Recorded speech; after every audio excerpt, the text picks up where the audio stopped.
political summer is here. Summer is with us. We are feeling the scorching heat of the sun.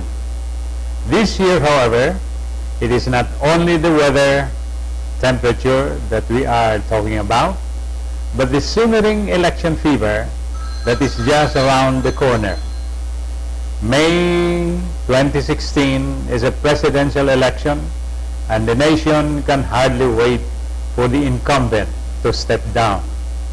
2016 is our deliverance from the debilitating corruption, incompetence, and mediocrity of the present administration.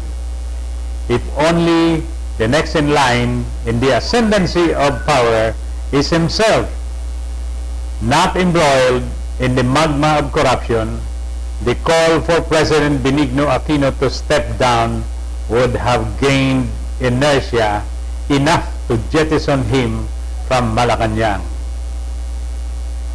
With that predicament, the option is to endure what, after all, is our fault.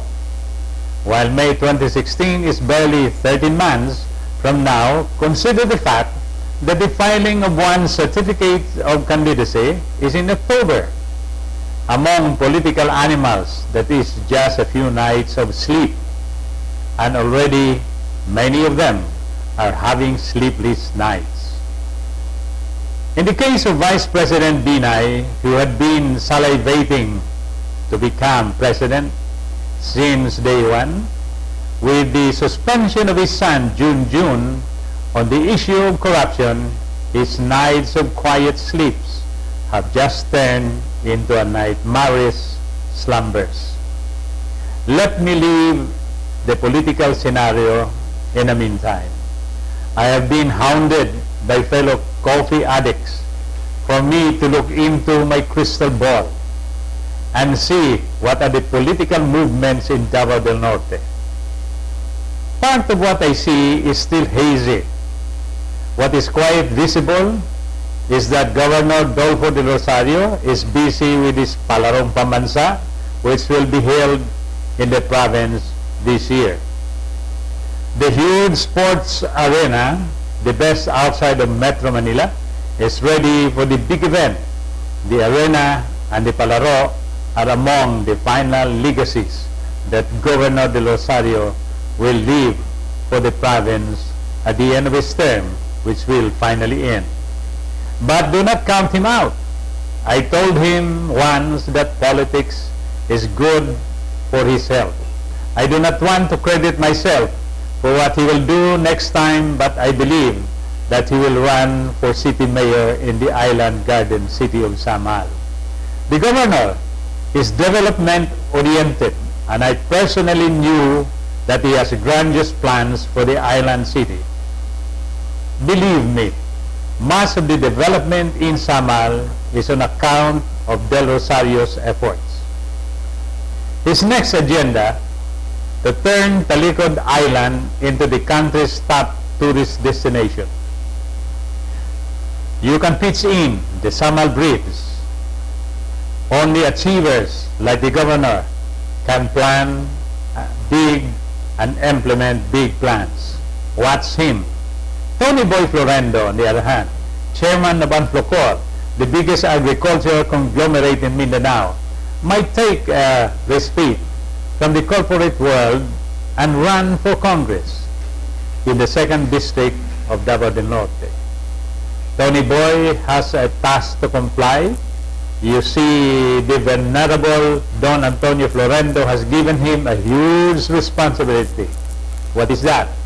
To take care of the 2nd District first, because it is there that the Florendo business empire grew, and then the province of Davao del Norte next, because that is where the district belongs. It is the wish of the late Don Antonio Florendo that his sons, and that would include Dolfo de Rosario, render public service to the province in exchange for all the blessings that redound to them. But who will run for governor this time? The immediate guess should be Anton Florendo, like the mayor. Moreover, my crystal ball is a bit hazy for me to guess this time that Anton will be it. If we go by the tradition of Don Florendo, a set of simple discipline has to be followed. Those who have been tasked to render public service are advised to, and those who wish for it must ask permission.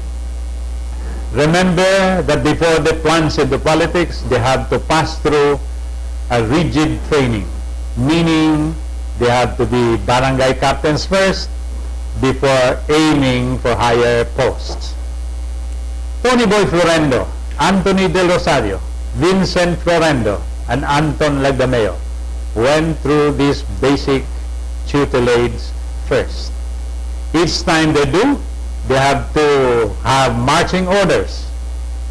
Having said that, I still have to hear whether marching orders had been issued or permission had been sought. Anton has been out of our reach, ergo I am in the dark, as my crystal ball is as far as Anton's bid, if any, for governorship is concerned. To the best of my ability and knowledge, the candidates for mayoral or congressional positions in Samal and the 2nd District are interchangeable, meaning Dolfo may run for Congress and Tony Boy for mayor. In short, there is a working relationship between the two. Whether Anton had linked up with any of the two and made known his options to either of the two is not known to me. Up in District 1, on the other hand, Representative Anthony De Rosario, or AGR, is unperturbed in his comfort zone. A dyed-in-the-wall supporter of the embattled President Aquino, he has been very quiet and just doing what needs to be done. In the political arena, where imponderables can happen, AGR may be tapped to run for governor, if only to sustain and deliver the kind of public service that Don Antonio Florendo wishes. Remember that AGR is a product of the same school, the same brand of politicians the grand old man honed them to be. As of now, however, he is just a spare tire.